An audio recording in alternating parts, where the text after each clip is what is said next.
Hello students, कैसे हो आप सब। उम्मीद है अच्छे होंगे और अच्छे से पढ़ाई भी कर रहे होंगे। आई थिंक आपको कंसेप्ट भी क्लियर आ रहे होंगे, मतलब कि क्लियर हो गए होंगे कि कैसे कैसे आपको समझना है। जो हमारा टॉपिक चल रहा है वेक्टर कैलकुलस, उसमें हम आगे बढ़ते हैं। हमने कर लिया है भाई ग्रेडियंट कैसे निकालते हैं, एक हमने बेसिक कर लिया था इनका। ठीक है, वेक्टर क्या होते हैं, dot product, cross product, triple product, four product, gradient, और हमने कर लिया था डायरेक्शनल डेरिवेटिव, जो कि मोस्ट इंपॉर्टेंट है। हर बार आपके गेट में भी आता है और पेपर में भी पूछा जाता है।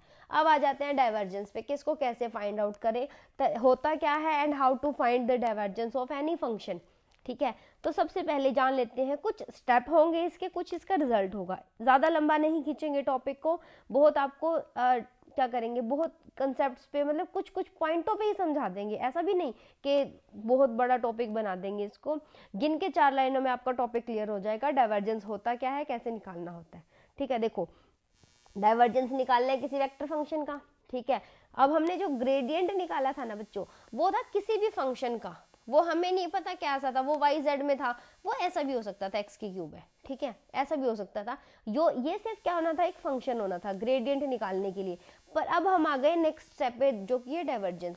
और डाइवर्जेंस निकालने के आपके पास होना चाहिए एक वेक्टर फंक्शन। अब आप कहोगे मैडम वेक्टर तो हमें पता है, वेक्टर फंक्शन क्या है। कोई बात नहीं है, फंक्शन कोई भी फंक्शन अगर वेक्टर की फॉर्म में लिखा हुआ है तो वही वेक्टर फंक्शन है। जैसे कि f कोई फंक्शन है, अगर आपने देखा कि f1 i लिख रखा है, f2 j लिख रखा है, f3 k लिख रखा है, माने कि i j एंड k की फॉर्म में लिखा हुआ है, तो वही बन गया वेक्टर फंक्शन। कोई फंक्शन जो i j k में लिखा हुआ है, that is vector function. Clear है, इसको आप जान ही गए हो ये क्या होता है, हमारा प्यारा ग्रेडियंट। ठीक है, ये हमारा ग्रेडियंट होता है, दैट इज ऑपरेटर। आप जानते ही हो इसको, ये क्या होता था हमारा डिफरेंशियल ऑपरेटर। दूसरा नाम ही तो है इसका, डेल और नेबला भी कुछ करके कहते हैं इसको, पर कोई ज़रूरी नहीं है आपको इतना डीप में इसको पढ़ने की। डाइवर्जेंस अप्लाई कैसे होता है, ठीक है, आपने देखा था भाई ग्रेडियंट कैसे होता था। अगर मैं डेल एफ कर रही हूँ तो यहाँ पर एफ आ जाता था, सिंपली ऐसे अप्लाई होता था ये।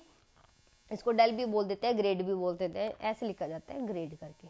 ठीक है, अब आपको क्या करना है, डेल को अप्लाई करना है, माने कि डाइवर्जेंस, डाइवर्जेंस निकालना है एक फंक्शन का। तो ये होगा क्या, जो ग्रेडियंट आपने ऑपरेटर पढ़ा है, ग्रेडियंट है उसका डॉट प्रोडक्ट लेना। आप देखो ध्यान से, ये क्या है, एक वेक्टर है। ठीक है, और ये भी क्या है, एक वेक्टर है। तो दो वेक्टर होने के बाद आपके पास ऑप्शंस हो जाते हैं, या तो आप उनका डॉट प्रोडक्ट ले लो, या फिर आप उनका क्या करो, क्रॉस प्रोडक्ट ले लो। दोनों ऑप्शंस है कि नहीं है। डॉट जब लेते हैं तो बनता है डाइवर्जेंस, और जब क्रॉस लेते हैं तो बनता है कर्ल, जो कि हम नेक्स्ट टॉपिक पढ़ेंगे। अभी हमें क्या पढ़ना है, डाइवर्जेंस, जो कि बनेगा डॉट प्रोडक्ट लेने से। देखो वेक्टर इनटू वेक्टर आने पे दो चांसेस बन गए हैं ना आपके पास। तो दो चांसेस बनने के बाद आपको क्या करना है, अब डाइवर्जेंस लेना है, तो वो बन गया ये कैसे, डॉट प्रोडक्ट कहता है आई डॉट आई लिख दो, जे डॉट जे लिख दो, और के डॉट के लिख दो, कर दिया। तो आई डॉट आई करेंगे तो ये मल्टीप्लाई, और के डॉट करेंगे तो ये वाली, ये हमने लिख दिया डाइवर्जेंस। बस हो गया, हाँ आप पहुंच गए हो, आपको आ गया डाइवर्जेंस निकालना।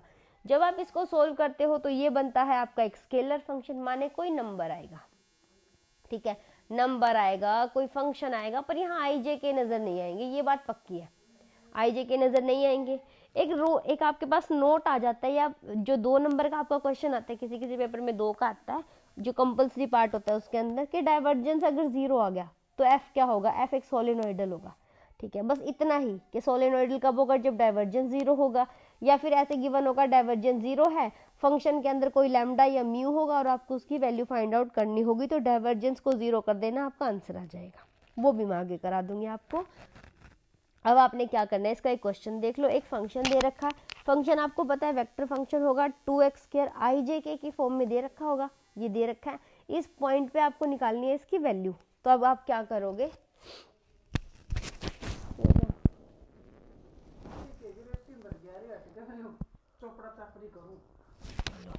ठीक है बच्चों। तो देखो आपको क्या करना है, फंक्शन आपको गिवन है आई जे के की फॉर्म के अंदर फंक्शन। अब इसके अंदर आपको नया काम करना है, जो कि हमने ग्रेडियंट में नहीं किया था। आपको आई का कंपोनेंट अलग करना है, जे का कंपोनेंट अलग करना है, और के का कंपोनेंट अलग करना है। तीनों कंपोनेंट्स को आप अलग कर लो। तो आपको नजर आ रहा है आई के साथ है वो रहा F1, F2 एंड F3, हो गया। तो ये रहा F1, F2, F3। तो अब आपको क्या करना है, अब आपको करना है, देखो ग्रेडियंट में हमने क्या था बच्चों, में फिर से रिवाइज करा रही हूँ अगर किसी बच्चे ने नहीं देखा। ग्रेडियंट में आप पूरे फंक्शन का डेरिवेटिव कर दो with respect to x, with respect to y and with respect to z. तीनों के रिस्पेक्ट में पूरे फंक्शन का करते हो। यहाँ आपको सिर्फ ये जो छोटे छोटे फंक्शन आए हैं उनका करना है डेरिवेटिव, इसका x के रिस्पेक्ट में, इसका y के और इसका z के रिस्पेक्ट में। तो बहुत आसान हो गया काम, कैलकुलेशन भी तो कम हो गई ना। करो भाई इसका डेरिवेटिव। हम जानते हैं x की टर्न आएगी तो y एंड z क्या हो जाएंगे, अपना मुंह बंद रखेंगे और कॉन्स्टेंट फंक्शन हो जाएंगे। तो z एज इट इज, इसका क्या तो 4x आ गया। y की टर्न करो, x और z as it is, y square का करोगे तो 2y, तो ये बन गया माइनस भी as it is minus 2xyz। अब इसका रिस्पेक्ट में करो किसके, z के।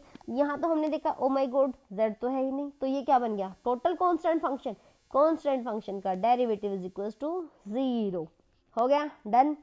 तो अब कुछ भी तो नहीं करना, इसको एक साथ करके लिख दो। यहाँ पे कहाँ लिखना है, मैंने क्या बताया था, ये रहा डाइवर्जेंस, मतलब उनको जोड़ के लिख दो, सम बना दो उनका।